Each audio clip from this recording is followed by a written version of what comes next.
Hello! And today we're going to be starting a very big conflict between the Pocky fans and the Kit Kat fans. Won't you join me? We're hype! This is some hype stuff right here. Moment 37, levels of hype. Because today, we've got one of the rarest, most elusive, and said to be the tastiest Kit Kat flavor of all time, and you haven't even heard of it. This is the Tokyo Banana Kit Kat Premium. Now, I know what you're thinking. Lord Sebi, how did you get something so gorgeous? And why is this so gorgeous? Well, to understand why the Tokyo Banana Kit Kat is so important, you first must understand the Kit Kat tier list. It begins with your regular standard Kit Kats. These are the common stuff, the ones you can find pretty much everywhere, and the ones that most people are most familiar with. Then, you've got the Japanese Kit Kats. Now we're getting weird. Now we're getting a bit strange, if you will. These are a lot harder to find unless you live in Japan. Then we've got the premium version. The top of the top, the S tier. It's not getting any better than this. These are made with odd ingredients, strange ingredients, ingredients that, in all likelihood, no other candy would ever make themselves with because they just like to be different. And as a result,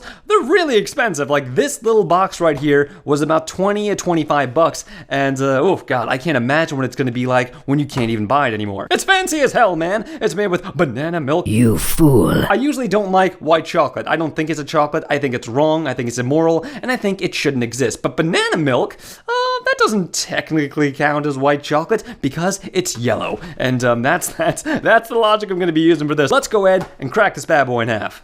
Ooh, look at that fanciness. You can't buy that kind of fanciness. Well, I mean, I did, but you can't. You're not cool like me. Each one comes individually wrapped in the most gorgeous packaging I've ever seen, not just for a Kit Kat, but for any bar in general, man. Do you look at this thing and you immediately think, okay, this is serious business. Who knows why Kit Kats have decided to be all serious business all of a sudden, but they have, and I'm more happy for it. You're introduced to the shocker. I mean, let's call it what it is. I mean, that's a shocker right there. And it's not like your standard traditional Kit Kats. Instead of going all the way down and allowing you to make a clean break from it, it has a halfway point where it stops, and then it just fills it up with more cream. You gotta be real careful with how you hold this thing because that does not look like a banana from this angle. It does from this angle. Let's go ahead and take a taste.